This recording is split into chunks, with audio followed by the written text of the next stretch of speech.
gammachiise. Odeessaalee gaggabaaboo dabaaluun sagantichaaf Raa'ol Balaa dhiyeessa. Mariin hidha haaromsaa marsaa lammaffaan magaalaa Finfinneetti taa'amaa ture waliigaltee malee dilbata xumurameera. Gara Itoophiyaa dhimma marii kanarratti hirmaatu kan hoogganan Ambaasaadar Silashii Baqqalaa garaagarummaa keenya dhiphisuuf kan gargaaran dhimmoota jajjaboo irratti mari'anneerraa jechuun ibsaniiru. Miirri wal hubannaa jiraachuu kan ibsan Ambaasaadar Silashiin Itoophiyaan waliigaltee irra ga'uuf maricha itti fufuuf kutannoo qabaachuu himaniiru. Gama biraan miidiyaan Masrii ibsa ministeerri jallisii biyyattii baase eeruun akka gabaasetti marii Finfinneetti taa'ame irratti fooyya'insi haaraan argame hin jiru jedhe. Biyyootiin sadeen Itoophiyaa, Sudaanii fi Masriin sanbataa fi dilbata darbe magaalaa Finfinneetti dhimma qajeeltoo itti fayyadama hidhichaa fi opereeshinii isaarratti mari'ataniiru. Mariin kun erga Itoophiyaan hidha guddicha Abbayyaa doolaara biiliyoon 5 oliin ijaaraa jirtu yeroo arfaffaa fi isa dhumaaf jedhameen bishaaniin guutuu ibsite torban lama booda gaggeeffame. Mariin biyyootiin sadeen taasisaa turan erga waggaa lamaa oliif adda cite hagayya 27 bara 2023 magaalaa Kaayirootti deebi'ee jalqabe. Ministeerri muummee Itoophiyaa Abiy Ahmed pirezidaantii Masrii Abdul Fattah Al-Sisi waliin yeroo wal argan dhimma bishaan guutuu fi opereeshinii isaarratti yeroo gabaabaatti waliigalteerra akka gahamu ibsanii ture. Mariin yeroo garaagaraatti biyyoonni kunneen taasisaa turan furmaata fiduu hin dandeenye. Marii tibbanaan Itoophiyaan waan kana dura waliigalteerratti mallattoo gaabbii agarsiifteetti jechuun Ahraam Online dubbii himaa ministeera jallisii Masrii Muhammad Gram eeruun gabaase. Itti dabaluun Itoophiyaan wixneewwan akka ejjennoo ishee jijjiirtuuf gaafatanii fi dhimmoota teeknikaa irratti waliigalamee dhiyaateef fudhachuu diddee jechuun himate. Dhimma kanarratti gama Itoophiyaan wanti jedhamee jiraachuu baatus kana duras wal himannaan tureera. Kaayyoon Masrii hidhi guddaan kun waggoota meeqa keessatti bishaaniin guutamuu qabaa kan jedhuu fi opereeshinii isaarratti waliigaltee seeraa dhaabbataa irra gahuudha. Masriin guutinsa bishaanii hidhichaa ilaalchisee kana dura biyyootni yaa'ichaa irratti waliigalan keessatti raawwachuuf Itoophiyaan fedha agarsiisuu qabdii jetti. Itoophiyaan ammoo akkaataa faayidaa biyyoota yaa'a gadii hin tuqneen hidhicha bishaaniin guutee misoomaaf oolchuun qabaa jetti. Hidhi guddichi Abbayyaa gaafa ijaaramee xumurame bishaan kiubik meetirii biiliyoona 74 qabachuu danda'a.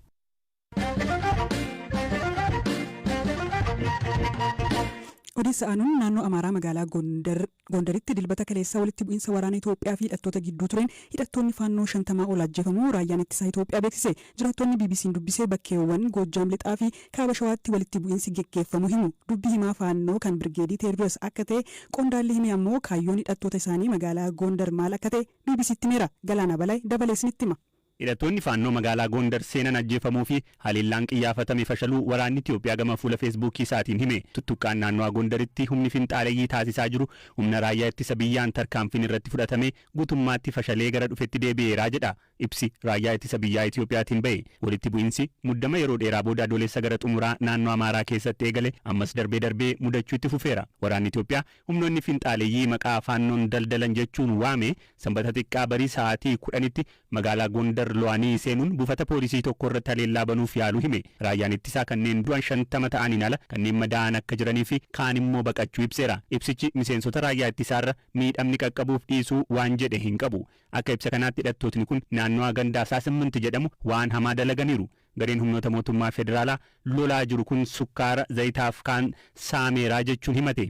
Kanneen du'an keessa ajajooti akka jiran illee ibse. Kanneen ajajoota jedhee maqaan tarreessus qooda akkamii akka qaban hin ibsine. Komaand poostiin magaalaa Gondar gamasaan ibsa baaseen hidhattootni faannoo magaalicha to'anneerra inni jedhan oduu sobaatii jedheera. Tarkaanfii garee farra nagaa ta'e irratti fudhannu cimsineetti fufnaa jechuunis ibse. Faallaa kanaan rogeeyyiif miidiyaaleen hidhattoota faannootti hidhata qaban bakkeewwan naannichaa hidhattoota faannoon to'atamuu fi loltoota mootummaa boojuu ibsani. Faannoon ta'ii magaalaa Gondar tibba kanaan walqabate wanta milkeeffateen yoo madaalamu aarsaan kaffalame guddaa akka hin taane ibseera.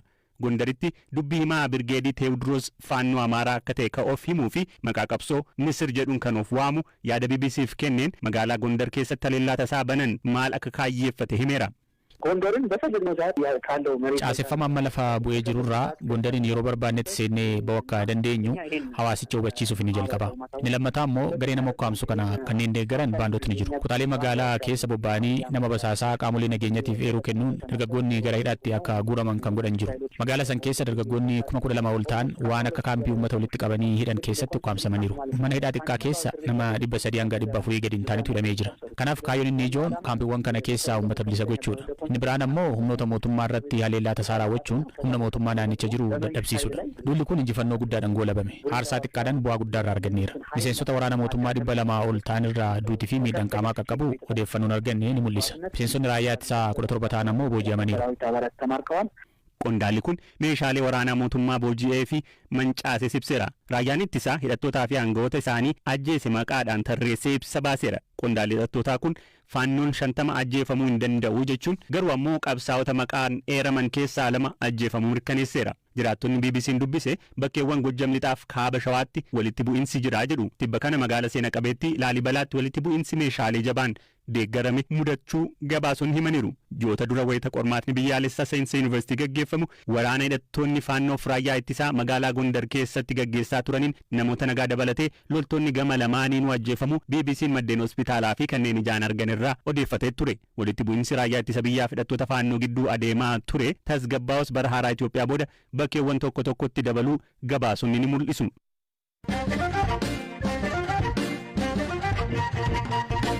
Dura taa'aan paartii Izemaa Dr. Caannee Kabbadaa humnoota nageenyaan dilbata kaleessaa to'annoo jala oolu qondaalli paartichaa BBC'tti himan.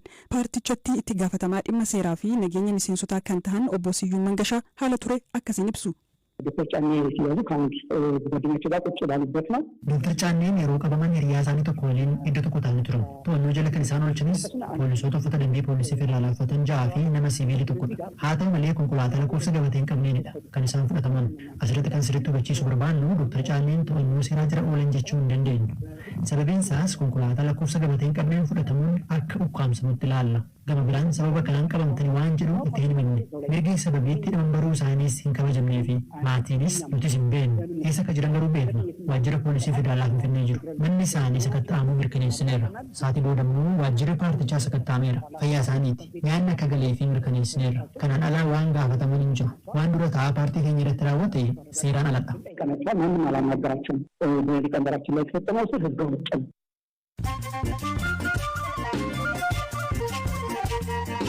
Dhaggeeffattoota keenya amma immoo odeessaalee gaggabaaboon isinitti hima. Hidhattoonni Alshabaab hedduun humna waraanaan ajjeefamuu mootummaan Somaaliyaa ibse. Magaalaa Somaaliyaa Baaldawaayinetti haleellaa boombii konkolaataan yoo xiqqaate namoota 10 erga ajjeesanii guyyaa tokko booda tarkaanfiin kun fudhatame. Lakkoofsi hidhattoota Alshabaab ajjeefamanii ammatti mirkaneeffamne. Gartuun Alshabaabis waan mootummaan kun jedhe irratti waan jedhen qabu. Taayilaanditti namichi ijoollee isaa 3 reebee du'aaf saaxilee jedhame himannaan irratti banamuu poolisiin ibse. Ijoollee isaa 3 mucaa durbaa umurii waggaa 2 fi daa'imman xixiqqoo dhiiraa 2 akka ta'an poolisiin biyyatti ibseera. Namichi ajjeechaa ijoollee 3 himatame kun Song Yang yoo jedhamu gaa'ila kana dura godhaterraas ijoollee 2 ajjeesuun shakkama. Ameerikaatti naacha meetira 4 dheeratu ilkaan saarra qaamni dubartii argamuun booda ajjeefamuu poolisiin beeksise. Namni ijaan arge akka jedhetti bineensi kun garaa dubartii osoo nyaatu arge. Taateen kun bulchiinsa US Floridaatti mudate. Waajjirri poolisii bulchiinsa Penlands bineensichi ajjeefamuu fi reeffi dubartii ganna 41 Sabriinaa Peekaam bishaan keessaa argamuu himeera.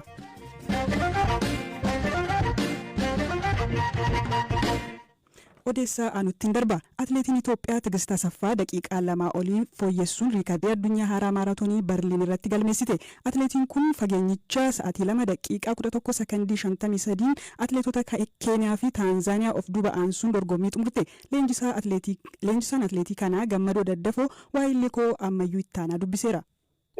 Guyyama asii deemnu qophiidhaan deemne warra fiiksisanii nama 2 goonee fi kanaaf duruma yaannee deemne jechuu danda'a. Garuu amma kana daqiiqaa ammasiin cabsinettanii wanti yaaddan jira ture? Yoo cabsine daqiiqaa muraasa malee akkana cabsine jennee qilleensis nuu kennee irraa wanti hunduu gaarii waanta tureef godhuu dandeesse. Miira akkam isinitti uume waan guddaadha akka waan guddaadha. Tokkoffaa kanaan dura biyya keenyatti riikardiin dubartootaan maraatooniidhaan seeneen beeku. Yeroo jalqabaatiif maraatoonaa gara biyya keenyaa deemuun isaa baay'ee nu gammachiiseera. Mee waa'ee atileetitti haala allu atileetiin kun yeroo meeqaffaaf maraatoonii kan ishiin fiigde? Kun 3ffaadha. Tole waggaa darbee riikardii bakka ishee cabsitee injifattee isa kanaan immoo riikardii dhuma addunyaa cabsitee dandeettiin adda atileetii kana maali? Isintutti dhiyeenya leenjisaa waan jiruuf fedheen isin gaafadhe. Tokkoffaa dandeettiin adda ispiidiin ittiin qabdu baay'ee guddaadha. Yoo atileetota kaawwaniin wal bira qabnee ilaallu deebi'ee immoo qaamni iseellee wanta kanaaf fiigichaaf kan uumame jechuu hin danda'amu. Dorgommicha kaleessa akka ilaalaa turretti addunyaamti waa'ee ishee taasaati jiraati. Si'achi tarii kana caala cabsuudhaaf wanni yaada isin keessa bulfatee jira dorgommiin kun? kanaan durallee yaadni kiyya jechuudha dubartoota kamiinuu kudhanii gadi yaallaa yaada jedhu qabna ammallee goona jedhee kanan goona jennee yaada. Kanaaf sa'aatii 2 fi daqiiqaa 10 gadi dubartoonni maaraatoonii xumuruu danda'u? Hin danda'u. Yeroo gabaabaa ta'uu danda'a dheeraa ta'uu danda'a garuu yaalamuun isaa yaaluun kennan oolu. Sa'aatii gabaabaatti akka isaan xumuraniif wanni isaan godhu maali? Akkas akka dubbatan isin jechisee maali? Hojii yoo hojjetan akka hin danda'amu hin danda'amne hin jiru. Fakkeenyaaf namni dorgommii irratti sin argaa yeroo tireeningii yeroo hagamii dabarsitu dhamaatiin keessa nan gamii. Gara ji'a 4 qophoofne isa kanaaf. Isuma kanaafuu. Ganamaa galgala leenjitu? Ganamaa galgala. Guyyaatti yookiin torbanitti kiiloomeetira meeqa jechuudha? Gara 200 olii deemuu dandeenya. Torbanitti nama addunyaa waa'ee isheetii waa'ee keessanii taasisaa kan jiru waa'ee keessanis mee baruu barbaanna. Kooch Gammadoo Daddafoon eenyudha? World Champion irratti amaaniin immoo atteerti ji'a tokko dongeen kun uumame kanaan dura dhiiraanis illee warra akka Taamiraatii leenjisaa ture Siisaa Lammaa leenjisaa ture atleetota 2 fi 3 bicha sa'aatii 2 fi daqiiqaa 3 atleetota 5 fiisisee atleetota garaagara atleetiksii baay'ee tureera jechuun nan danda'a. Suuli kana dura fiigaa turtanii akkamiin leenjisummaa eegaltan isin? Lakki an barsiisaan ture. Maal barsiistu? Ispoortiillee baayoloojiillee barsiisaan ture. Bareeda. Yoom eegaltan jechuudha leenjisummaa? Amma leenjisummaa waggaa 17 ta'ee. Maafan sin gaafadhee akkuma sin gaafatanii amma amaanii shaampiyoona atleetiksii irratti milkooftee dhiiraanis duratti naa kaaftaniitu amma dubartoota milkaa'aa jirtu. Iccitiin kanaa maali? Hojii keetiif iddoo kennu. Gaafa akkas jettiin fakkeenyaaf maali? Amma atleetonni ganamaa galgala leenjuu wanni isin addatti raawwattan maali? Ijoollee fookasii itti goonee hojjechiifne. Dorgommii booda kophee isheen kaastee turte. Kopheen sun waan addaati. Kopheen kun Adidaasiin amma qopheesse jalqabaaf isitus ittiin fiige. Maaltu adda taasisa kophee kana? Baay'ee salphaadha. Kan dura giraamii 200 ol ture. Kun giraamii 138 duwwaadha. Salphata jechuudha. Baay'ee salphaadha. Naay Adidaas ispoonsara isheeti? Adidaasiin ispoonsara isheeti.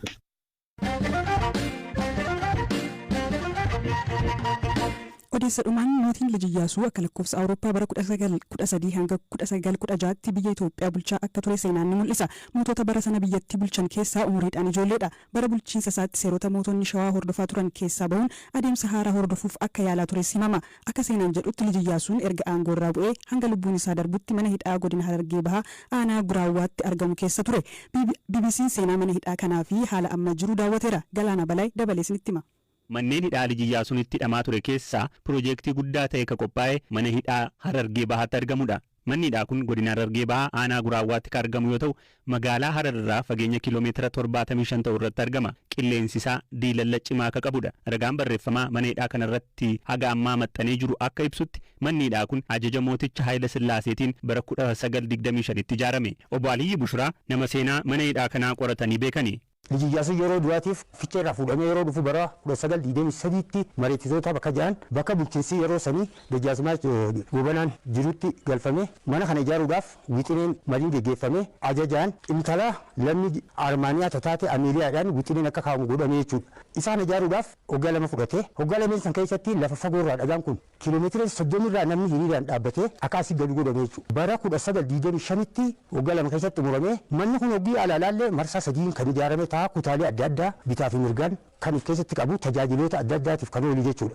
Bakka Liji Iyyaasuun itti hidhamu sana gahuuf mooraa 3 keessa darbama. Dallaa jalqabaarra jiru gama alaatiin manneen kutaa qaban heddummatanii jiru. Kutaaleen kunniin bakka kutaa waraanni keessa qubatee eegu akka ture maanguddoon kun ni himu. Kutaalee hambaa seenaa kanaaf yeroo ammaa poolisoonni Oromiyaa buufatanii keessa jiraachaa akka jiran BBC'n taajjabeera. Mooraa lammaffaa kana keessa immoo kutaalee ol dhedheeroo 2tu jira. Kutaaleen kunneen ammoo kutaalee keessummoonni itti simataman akka turantu himama. Mooraa sadaffaa fi bal'ina qabutu jira. Mooraan kun kutaa mana hidhaa Liji Iyyaasuu keessatti argamudha. Kutaa Liji Iyyaasuun itti hidhamu kana seenuun dura gama bitaaf mirgaatiin kutaalee 2tu jiru. Kutaaleen kunneenis kutaa waardiyyoota eegumsaa akka turan maanguddoon kun ni himu. Liji Iyyaasuun waggoota 3f mana hidhaa kanatti erga hidhameen booda bara Xaaliyaaniin biyya weerarte akka lakkoofsa Itoophiyaa 1928 ajaja mooticha Haayila Sillaaseetiin achii baafamee akka ajjeefame seenaan ni hima. Akka maanguddoonni aanaa Guraawwaa obbo Siraajiif obbo obbo Aliyyiin jedhanitti manni hidhaa Iyyaasuu kun erga inni keessaa baafamee booda waajjira bulchaa kutaa Awuraajjaa ta'uun tajaajilaa ture. Bara dargii keessa ammoo akka waajjira maallaqaa fi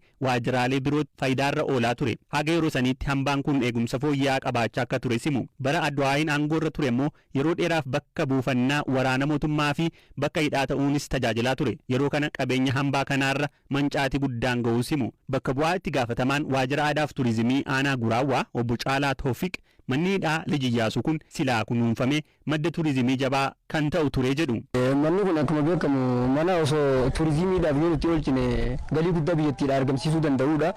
Akka waajjira keenyaatti seenaa Iyyaasuu isa dhokate san baasuudhaafis manni kunillee akka suphamuuf yaalii hedduu taasisaa jirra. Abbaa eegumsaan baalee Itoophiyaatu jira. Abbaan eegumsaan baalee Itoophiyaa sun xiyyeeffannaatti kanneen manni kun akka suphamu taasise. Manni kun galii biyyattii ta'uu galchuu kan danda'udha jeetiin amana. Iyyaasuun akka lakkoofsa Itoophiyaa bara 1928tti mana hidhaa Guraawaa kana baafamuun umurii isaa waggaa 40tti akka ajjeefame seenaan isaanii hima. Dhaggeeffattoota keenya kan har'aaf jennee goolabnee odeessa dabalataa argachuuf marsariitii keenya mil'achuu ni dandeessu. Saganticha kan dhiyeesse Firaa'ol Balaay kan qopheesse Galaanaa Balaayidha. Boor sagantaa biraan hanga walitti dachaanutti nagaan bulaa.